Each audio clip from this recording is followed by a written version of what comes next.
মহান বিজয় দিবসে জাতীয় স্মৃতিসৌধে রাষ্ট্রপতি ও প্রধান উপদেষ্টার শ্রদ্ধা। জাতির শ্রেষ্ঠ সন্তানদের স্মরণ করছে সর্বস্তরের মানুষ। সিঙ্গাপুর পৌঁছেছেন ওসমান হাদি। চিকিৎসা কার্যক্রম শুরু, তদারকিতে বাংলাদেশ হাই কমিশন।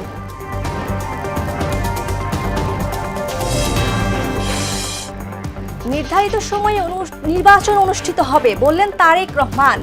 গণতন্ত্র নস্যাৎ ষড়যন্ত্রের বিরুদ্ধে সজাগ থাকার আহ্বান মির্জা ফখরুলের। এবং লক্ষ্মীপুরের মেঘনায় মিলছে না কাঙ্ক্ষিত ইলিশ।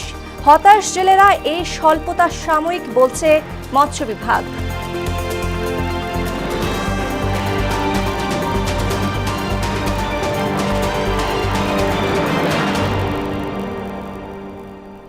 আসসালামু আলাইকুম, সবাইকে মোহনা সংবাদে স্বাগত। শুনছিলেন শিরোনাম, পুরো সংবাদের সঙ্গে আছে আমি আনিকা সুলতানা। শুরুতেই বিজয়ের মাস ডিসেম্বর প্রসঙ্গ।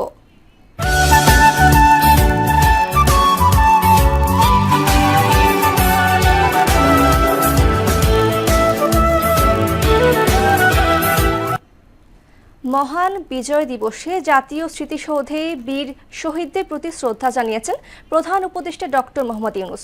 সকালে জাতীয় স্মৃতিসৌধে ফুল দিয়ে স্বাধীনতার জন্য প্রাণ উৎসর্গ করা শহীদদের শ্রদ্ধা জানান তিনি। এ সময় বাংলাদেশ সেনা, নৌ ও বিমান বাহিনীর সমন্বয়ে গঠিত চৌকস দল রাষ্ট্রীয় অভিবাদন জানায়।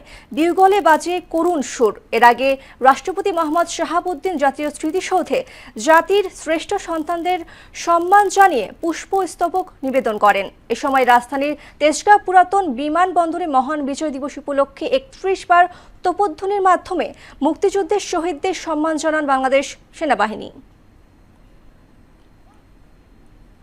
মহান বিজয় দিবসে জাতির শ্রেষ্ঠ সন্তানদের স্মরণ করছে বিভিন্ন শ্রেণী পেশার মানুষ। এ বিষয়ে জানাতে সাভার জাতীয় স্মৃতিসৌধ থেকে যুক্ত হচ্ছেন সহকর্মী শামীমুজ্জামান চৌধুরী।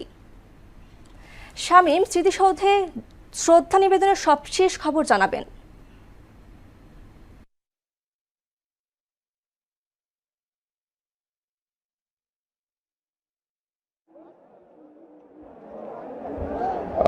আজকে মহান বিজয় দিবস, জাতির একটি অবসরীয় দিন।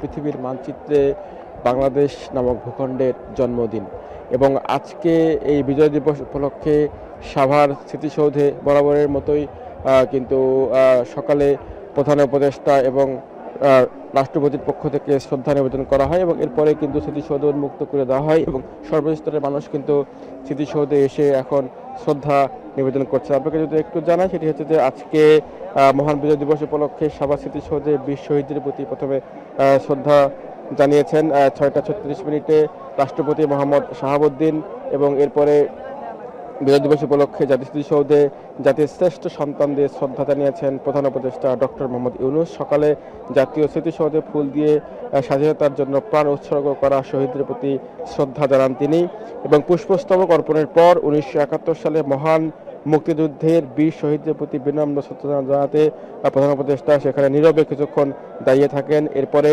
বাংলাদেশ সেনা, বাংলাদেশ নৌবাহিনী এবং বিমান বাহিনীর সমন্বয়ে গঠিত চৌকস দল রাষ্ট্রীয় অভিবাদন জানায় এবং সেই মুহূর্তে কিন্তু বিউগলে বেজে ওঠে করুণ সুর এবং শ্রদ্ধা জানানোর পরে ডক্টর মোহাম্মদ ইউনূসের উপদেষ্টা পরিষদের সদস্যরা এসেছিলেন এবং উপদেষ্টা পরিষদের সদস্যদের পাশাপাশি সেনা কর্মকর্তা, বীর মুক্তিযোদ্ধা এবং শহীদ পরিবারের সদস্যদের সঙ্গে প্রধান উপদেষ্টা কুশল বিনিময় করেন এবং রাষ্ট্রপতি মোহাম্মদ শাহাবুদ্দিনও কিন্তু সে সময় শ্রদ্ধা জানান। এবং আপনার একটি বিষয় জানিয়ে রাখি যে এরপরে কিন্তু বরাবরের মতো ৮টার কিছু পরে কিন্তু সাধারণ মানুষের জন্য, সর্বস্তরের মানুষের জন্য কিন্তু স্মৃতিসৌধ উন্মুক্ত করে দেওয়া হয় এবং উন্মুক্ত করে দেওয়ার পরে বিভিন্ন রাজনৈতিক দল, বিভিন্ন সংগঠন, বিভিন্ন স্বেচ্ছাসেবী সংগঠন, বিভিন্ন শিক্ষা প্রতিষ্ঠান, বিভিন্ন বিশ্ববিদ্যালয় এবং ছোট ছোট করে ব্যক্তিগত পর্যায়েও কিন্তু বিভিন্ন প্রতিষ্ঠান কিন্তু স্মৃতিসৌধে প্রবেশ করেছেন এবং আপনি নিশ্চয়ই এখন দেখতে পাচ্ছেন যে কানায় কানায় পরিপূর্ণ কিন্তু স্মৃতিসৌধ এবং বলা যায় যে বরাবরের মতো স্মৃতিসৌধ যেমন এই সময়ে যেমন কানায় কানায় পরিপূর্ণ থাকে, ঠিক তেমনই কিন্তু এখনও কিন্তু বিভিন্ন রাজনৈতিক দল, স্বেচ্ছাসেবী সংগঠন, শ্রমিক সংগঠন, শিক্ষার্থী, বিভিন্ন বিশ্ববিদ্যালয়ের শিক্ষার্থী, ব্যক্তিগত পর্যায় থেকে শুরু করে রাজধানী এবং আশেপাশের বিভিন্ন জায়গা থেকে কিন্তু তারা কিন্তু এসেছেন এবং তারা কিন্তু বীর শহীদদের প্রতি শ্রদ্ধা জানাচ্ছেন এখনো। আর সকালে বিএনপির পক্ষ থেকে কিন্তু শ্রদ্ধা জানানো হয়, এরপরে এনসিপির পক্ষ থেকে শ্রদ্ধা জানানো হয় এবং বিভিন্ন রাজনৈতিক দল তারা কিন্তু এখনো আসছেন এবং বীর শহীদদের তারা কিন্তু পুষ্পস্তবক অর্পণ করছেন। তো সব মিলে যদি বলি যে আজকে দিনটি স্মরণীয় রাখতে কিন্তু ছোট শিশুরাও কিন্তু বাবার হাত ধরে এসেছেন এবং তারা কিন্তু বিগত মুক্তিযুদ্ধের যে ইতিহাস তারা কিন্তু সেই ইতিহাস সম্পর্কে জানছেন এবং তারা শহীদ মিনারে এসে তারা কিন্তু দেখছেন। সব মিলে যদি বলি যে রাষ্ট্রপতি এবং প্রধান উপদেষ্টা শ্রদ্ধা নিবেদনের পরে সর্বস্তরের মানুষের জন্য এই শহীদ বেদি কিন্তু উন্মুক্ত করে দেওয়া হয়েছে এবং সকাল থেকে কিন্তু এই শহীদ বেদিতে ঢল নেমেছে। এই ঢল হয়তো আশা করা যায় যে বেলা গড়ার সঙ্গে সঙ্গে এই ঢল আরো বাড়বে এবং সর্বস্তরের মানুষ কিন্তু এখন বীর শহীদদের প্রতি শ্রদ্ধা জানাতে জাতীয় স্মৃতিসৌধে এসেছেন। তো আমার কাছে সাভারের জাতীয় স্মৃতিসৌধ থেকে এই ছিল সবশেষ তথ্য। ধন্যবাদ শামীম। দর্শক, মহান বিজয় দিবসে বীর সন্তানদের প্রতি শ্রদ্ধা নিবেদনের খবর জানাতে এবার যুক্ত হচ্ছেন রংপুর থেকে শফিউল করিম। প্রথমেই যাচ্ছি সহকর্মী শফিকের কাছে। শফিক, আমাদের জানাবেন।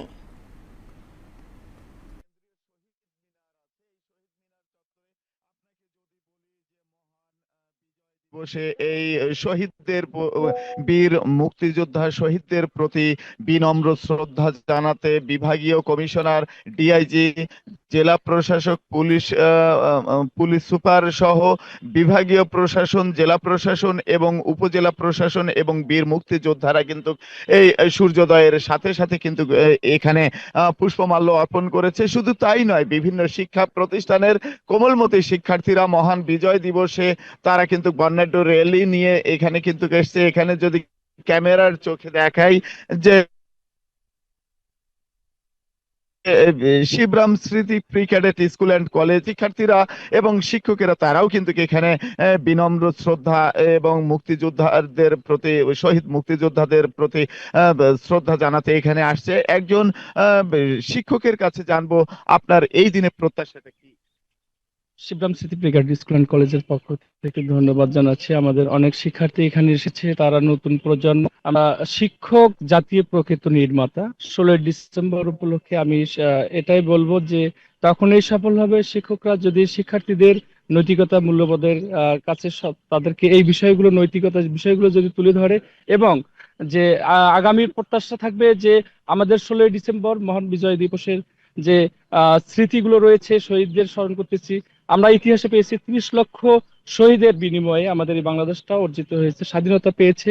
আমরা আমাদের প্রজন্মকে এই বিষয়গুলো অবগত করব যেন আমরা তাদেরকে স্মরণ রেখে, যেমন আমরা স্কুলে আজকে দোয়া মাহফিল করেছি, র্যালি করেছি, পুষ্প অর্পণ করেছি। আমরা চাই নতুন দেশে নতুন ভাবে যেন আবারও সুসংগঠিত হয়, যেখানে থাকবে না কোনো ঝগড়া, বিবাদ, কলহ এবং হিংসামুক্ত কোনো কিছু থাকবে না।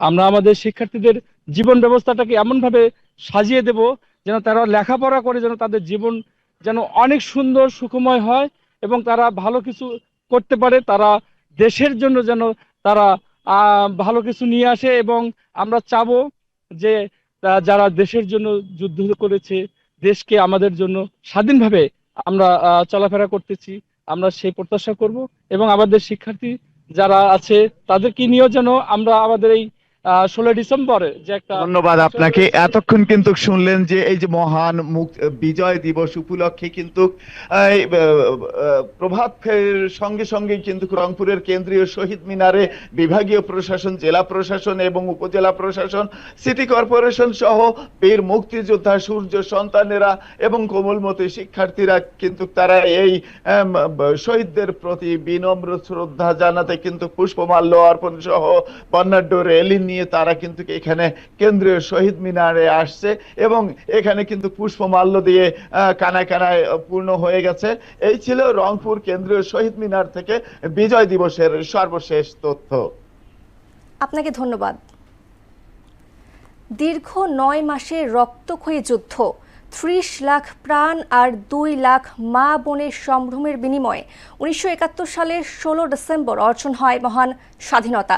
মিত্র বাহিনীর প্রবল প্রতিরোধ আর বিশ্ব জনমতের তোপে তৎকালীন রেসকোর্স ময়দানে 93,000 সৈন্য নিয়ে আত্মসমর্পণ করে পাকিস্তান সেনাবাহিনী। এর মধ্য দিয়ে বিশ্ব মানচিত্রে জন্ম নেয় বাংলাদেশ নামে একটি স্বাধীন ভূখণ্ড। বিজয়ের সেই মহেন্দ্রক্ষণের কথা জানাচ্ছেন রাজীব আহমেদ। জেনারেল নিয়াজির নির্দেশে 71-এর 16 ডিসেম্বর পাকিস্তানি সেনাবাহিনী ভোর 5টা থেকে শুরু করে যুদ্ধবিরতি। দুপুর 1টা জেনারেল হেডকোয়ার্টারে বসে আত্মসমর্পণের দলিল তৈরির বৈঠক। ঘণ্টাখানেকের মধ্যেই আত্মসমর্পণ অনুষ্ঠানে যোগ দিতে তেজগাঁও বিমানবন্দরে এসে নামেন যৌথ বাহিনীর কমান্ডার জেনারেল অরোরা। তাকে অভ্যর্থনা জানান জেনারেল নিয়াজি। বিকেল 5:01 আগেই প্রস্তুত দলিলে মিত্রবাহিনীর পক্ষে স্বাক্ষর করেন জেনারেল অরোরা, আর পরাজয় স্বীকার করে আত্মসমর্পণ দলিলে সই করেন পাকিস্তানি সেনাবাহিনীর পূর্বাঞ্চলীয় কমান্ডার লেফটেন্যান্ট জেনারেল আমির আবদুল্লাহ নিয়াজি। 9 মাসের রক্তক্ষয়ী সংগ্রামে বুকের তাজা রক্তে বাংলার জমিন সিক্ত করেন 30 লাখ বীর সেনানী। এ সময়ে সম্ভ্রম হারান 3 লাখ মা বোন। বুদ্ধিজীবীদের হত্যা করে দেশকে করা হয় মেধাশূন্য। 1.25 বছরের রক্তক্ষয়ী সংগ্রামের পর বাংলার ঘরে ঘরে তখন মুক্তির উল্লাস। 16 ডিসেম্বর মুজিবনগরের প্রবাসী বাংলাদেশ সরকারের প্রধানমন্ত্রী তাজউদ্দিন আহমদ বলেন, বাংলাদেশের রাজধানী শিগগিরই মুজিবনগর থেকে ঢাকায় স্থানান্তর হচ্ছে। পাকিস্তানিদের মদতদাতা দেশদ্রোহীদের বিচারে গঠন হচ্ছে বিচার সংস্থা। রাজীব আহমেদ, মোহনা সংবাদ। মহান বিজয় দিবসে 40 মিনিট মেট্রো রেল চলাচল সাময়িক বন্ধ থাকবে বলে জানিয়েছে Dhaka mass transit company limited. এক বিজ্ঞপ্তিতে বলা হয়, মহান বিজয় দিবস উপলক্ষে তেজগাঁও পুরাতন বিমানবন্দর এলাকায় প্যারাজাম্প অনুষ্ঠিত হবে। প্যারাট্রুপারদের নিরাপত্তার স্বার্থে দুপুর 11:50 থেকে 12:30 পর্যন্ত মেট্রো রেল চলাচল সাময়িক বন্ধ থাকবে। যাত্রী সেবায় সাময়িক অসুবিধার জন্য আন্তরিকভাবে দুঃখ প্রকাশ করেছে মেট্রো রেল কর্তৃপক্ষ।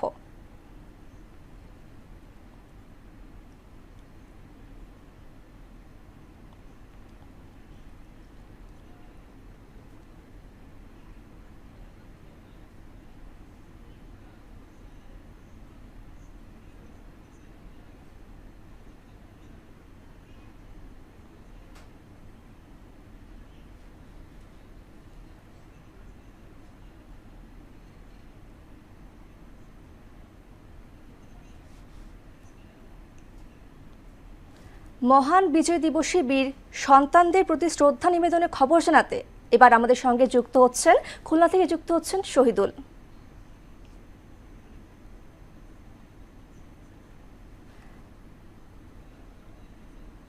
শহীদুল, আমাদের জানাবেন।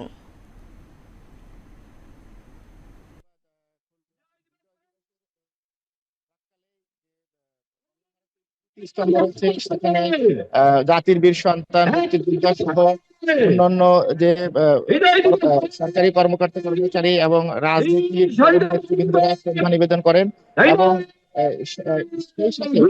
সর্বস্তরের লোকজন, সামাজিক সংগঠন, স্কুল, বিভিন্ন কলেজ এবং খুলনা বিশ্ববিদ্যালয়, খুলনা কৃষি বিশ্ববিদ্যালয় সহ বিভিন্ন বিশ্ববিদ্যালয়ের ভিসি এবং কর্মকর্তা কর্মচারীরা সেই গল্লামারী শহীদ স্মৃতিতে শ্রদ্ধা নিবেদন করেন সকালবেলা। এবং এই খুলনা জেলা স্টেডিয়ামে সকাল 8:30 থেকে কুচকাওয়াজ শুরু হয়েছে, যেখানে প্রধান অতিথি হিসেবে রয়েছেন খুলনার বিভাগীয় কমিশনার মুক্তার হোসেন। এবং এইখানে খুলনা জেলা পুলিশ, আনসার, বিডিপি, বিভিন্ন স্কুলের ছোট ছোট ছেলে মেয়েরা, শিক্ষার্থীরা এইখানে প্যারেডে অংশগ্রহণ করছে এবং একটা মনোজ্ঞ কুচকাওয়াজ অনুষ্ঠিত হচ্ছে, যেখানে শত শত ছাত্রছাত্রী এবং বিভিন্ন পোশাকধারী এরা অংশগ্রহণ করছে। এবং আমরা যেটা দেখতে পাচ্ছি যে এখানে যারা দর্শক রয়েছেন, এই জেলা স্টেডিয়ামে বিপুল পরিমাণ দর্শক রয়েছেন যারা এই মনোজ্ঞ কুচকাওয়াজ উপভোগ করছেন। এবং এই কুচকাওয়াজের মাধ্যমে তারা জাতির বীর শ্রেষ্ঠ সন্তান যারা যারা 71 সালে শহীদ হয়েছেন তাদেরকে শ্রদ্ধা জানাচ্ছেন। এবং এই অনুষ্ঠান শেষে খুলনার আকাশে বিমান বাহিনীর 3টি বিমান একটা এয়ার শো করবে, এটা জেলা প্রশাসনের পক্ষ থেকে আমাদেরকে জানানো হয়েছে।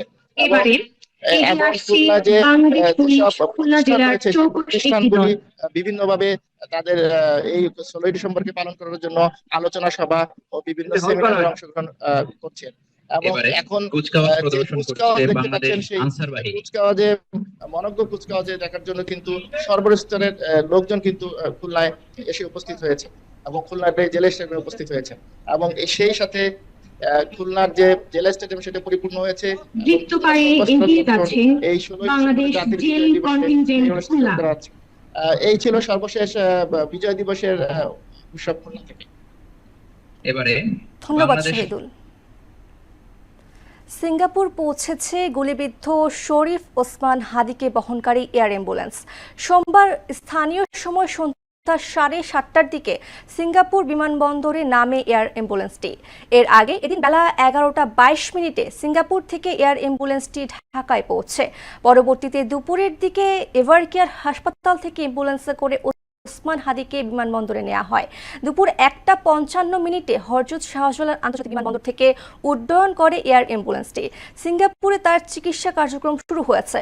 সিঙ্গাপুরে বাংলাদেশ হাই কমিশন হাদির চিকিৎসা তত্ত্বাবধান করবে।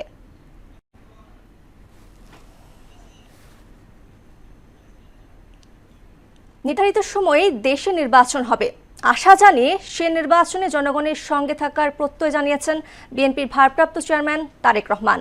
সোমবার সন্ধ্যায় রাজধানীতে বিএনপি আয়োজিত আলোচনায় ভার্চুয়ালি যুক্ত হয়ে এসব কথা বলেন তিনি। আর স্বাধীনতা বিরোধী শক্তি নতুন করে গণতন্ত্র নস্যাতের ষড়যন্ত্রে লিপ্ত হয়েছে দাবি করে সবাইকে সজাগ থাকার আহ্বান জানালেন দলের মহাসচিব মির্জা ফখরুল ইসলাম আলমগীর। তানজিদ ভুঁইয়ার আরেকটি প্রতিবেদন। মহান বিজয় দিবস উপলক্ষে রাজধানীর ইঞ্জিনিয়ার্স ইনস্টিটিউশনে এ আলোচনা সভার আয়োজন করে বাংলাদেশ জাতীয়তাবাদী দল বিএনপি। এতে যোগ দেন দলের স্থায়ী কমিটির সদস্য সহ বিভিন্ন পর্যায়ের নেতারা। ভার্চুয়ালি যুক্ত হয়ে বক্তব্য রাখেন বিএনপির ভারপ্রাপ্ত চেয়ারম্যান তারেক রহমান। বিএনপির সিনিয়র নেতারা এ সময় অভিযোগ করে বলেন, আগামী নির্বাচন বাধাগ্রস্ত করতে ষড়যন্ত্রের জাল বোনা হচ্ছে। শান্তিপূর্ণ পথে নির্বাচনের দিকে এগিয়ে যাওয়ার আহ্বানও জানান তারা। দেশে একটি গণতান্ত্রিক সমাজ ব্যবস্থা এবং রাষ্ট্র ব্যবস্থা প্রতিষ্ঠার পথে সামনের দিকে এগিয়ে চলেছি। দেশের মানুষ সেদিন প্রমাণ করবে উনি একটা নতুন বাংলাদেশ দেখবেন এবং নির্বাচনের পরে এবং আগে মিলে উনি আমাদেরকে আর কি নতুন বাংলাদেশ উপহার দেবেন বলে আমি আশা করি। বিএনপি মহাসচিব এতে বলেন, স্বাধীনতার এত বছর পরও পরাজিত শক্তি দেশের বিরুদ্ধে ষড়যন্ত্র করছে।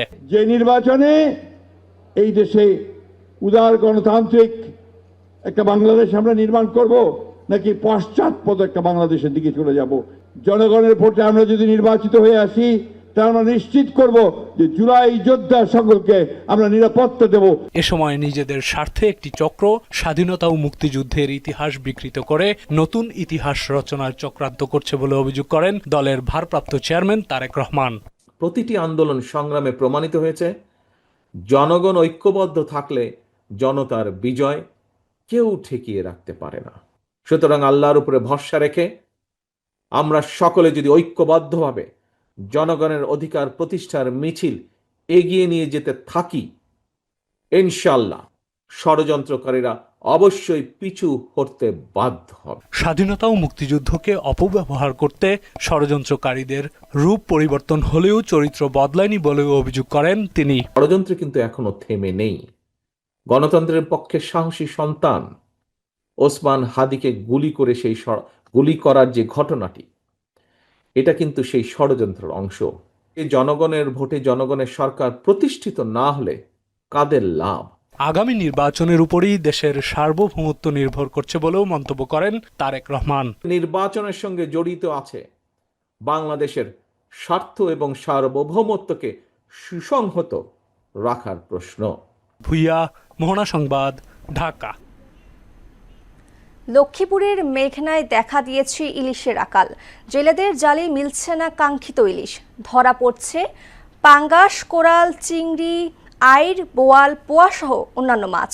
এদিকে মৎস্য বিভাগ বলছে ইলিশের এ স্বল্পতা সাময়িক। নাজিম উদ্দিন রিয়াদের প্রতিবেদন, জানাচ্ছেন আফরিন পপি। লক্ষ্মীপুরের মেঘনা নদীতে চলছে ইলিশের আকাল। ছোট সাইজের কিছু ইলিশ ধরা পড়লেও বড় ইলিশের দেখা মিলছে না। তবে জেলেদের জালে উঠে আসছে পাঙাশ, কোরাল, চিংড়ি, আইড়, বোয়াল, পোয়া সহ অন্যান্য মাছ। ইলিশ না থাকায় বিপাকে আড়তদাররাও। লক্ষ্মীপুর সদরের মেঘনা নদী তীরবর্তী কাচিয়া কাঠিরমাথা মাছঘাট, ধনিয়া তুলাতুলি মাছঘাট ও শিবপুরের ভোলারখাল মাছঘাট সংলগ্ন এলাকায় জেলেরা জাল, ট্রলার সহ মাঝি মাল্লা নিয়ে নদীতে ইলিশ শিকারে যাচ্ছেন। জেলেদের জালে ইলিশের শূন্যস্থান পূরণ করছে এসব মাছ। ইলিশ মাছ নাই, পাঙ্গাস মাছ আছে, পোয়া মাছ আছে, তেমনও পায় না। ইলিশ মাছের সাইজ হলো ছোট, ইলিশ মাছ ধরা এমনি পোষে না, কিন্তু অন্যান্য দেখা যায় পোয়া মাছ, পাঙ্গাস মাছ পরে, এই কারণে একটু জেলেদের পোষে। বর্তমানে 400 টাকার মাছ পাইছি, বর্তমানে 600 টাকা খরচ। ঠিক আছে, দৈনিক দেনা আছে, জানলে মাছও পাইতেছে না, টাকা উদ্ধার করতে পারতেছি না, মাছও পাইতেছে না। যা মাছ পায় গুড়া, এই মাছে জালেরও পোষাইতেছে না, আমাকেও পোষাইতেছে না। জেলা মৎস্য বিভাগ বলছে আবহাওয়া আর জোয়ার ভাটার কারণে বড় ইলিশ এখন কম, তবে শিগগিরই ইলিশ ধরা পড়বে আশা তাদের। ইলিশের যখন আমাদের প্রজনন মৌসুমটা ছিল, তখনই বেশিরভাগ ইলিশ ডিম ছেড়ে সাগরে চলে গিয়েছে, যার কারণে এখনো ইলিশের পরিমাণটা, বড় ইলিশের পরিমাণটা কমে গিয়েছে। কিছুদিন পর থেকে জাটকার পরিমাণ বাড়বে, হয়তো যারা জাটকাগুলো বড় হয় তখন আবার বড় ইলিশ হবে, আবার নদীতে ফিরে আসবে, তখন দেখা যায় ইলিশের প্রাচুর্যতা বাড়বে। এসব মাছ জেলেরা আড়তে নিলামে বিক্রি করার পর খরচের হিসাব মিলিয়ে কেউ হতাশ, আবার কারো মুখে হাসি ফুটছে।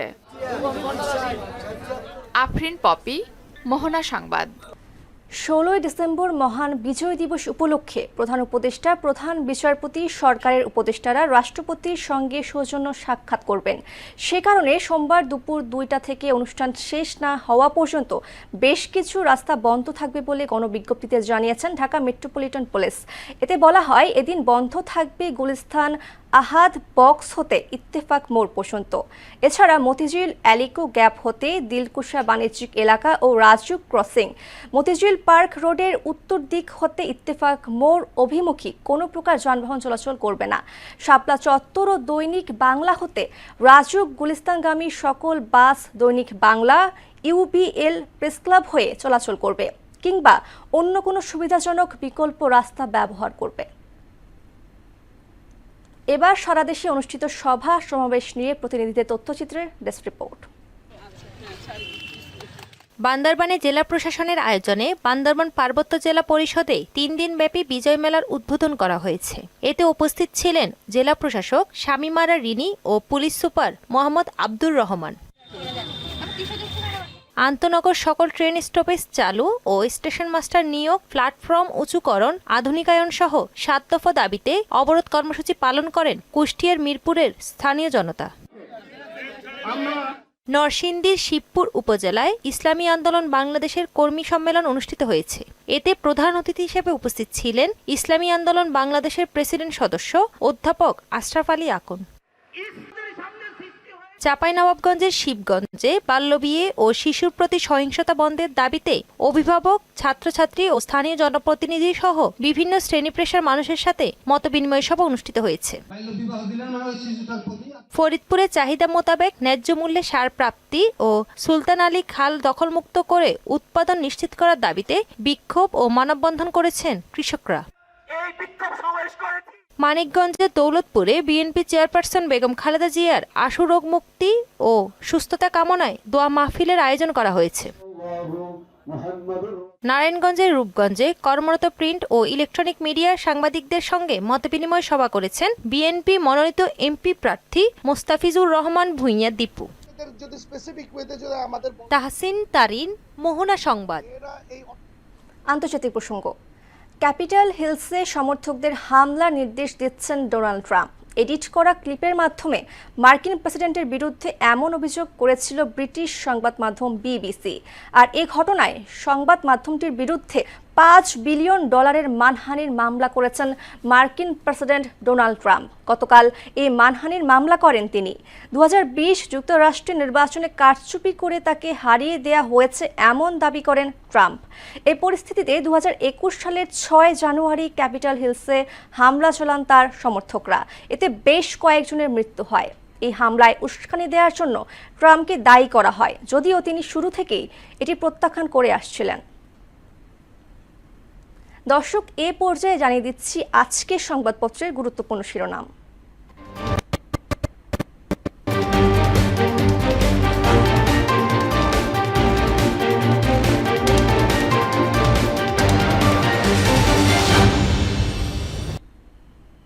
প্রথম আলো। যখন সবচেয়ে ঐক্যবদ্ধ থাকার কথা তখন আমরা বিভক্ত। গণতান্ত্রিক ব্যর্থতার সুযোগ নিয়েছে মুক্তিযুদ্ধ বিরোধী শক্তি। মুক্তিযুদ্ধের সহযোগী হিসেবে তালিকায় 28 জনের নাম। দৈনিক ইত্তেফাক। সহিংসতা রোধে এমপি প্রার্থীদের আগ্নেয়াস্ত্র লাইসেন্সের নতুন নীতিমালা। উন্নত চিকিৎসার জন্য সিঙ্গাপুরে হাদি। সমকাল। মহান বিজয় দিবস আজ। সমুদ্র বাণিজ্যে ঝুঁকি বেড়েছে। দেশকে গণতান্ত্রিক ধারায় ফেরানোই বিজয়ের অঙ্গীকার। বাংলাদেশ প্রতিদিন। হাদির ঘটনা বিচ্ছিন্ন, নির্বাচন নিয়ে শঙ্কা নেই। পুলিশ কমিশন অধ্যাদেশ কার্যত লোক দেখানো। সবার ওপরে মুক্তিযুদ্ধ। মুক্তিযুদ্ধ ও স্বাধীনতা বিতর্কিত করার অপচেষ্টা জাতির অস্তিত্বকে অস্বীকার করা। যুগান্তর। আজ মহান বিজয় দিবস। নতুন বাংলাদেশ গড়ার দৃঢ় প্রত্যয়। 54 বছরেও রাজনৈতিক অর্থনৈতিক মুক্তি মেলেনি। The daily star. Victory day today. A nation born out of blood and greed. এ ছিল মোহনা সংবাদে। পরবর্তী সংবাদ দুপুর 1টায়। এর আগে সকাল 11টায় দেখবেন সংবাদ এক নজরে। মোহনার সবশেষ খবর জানতে ভিজিট করুন www.mohana.tv। সংবাদ দেখতে পারেন ফেসবুক, ইউটিউবেও। এতক্ষণ সঙ্গে থাকার জন্য ধন্যবাদ।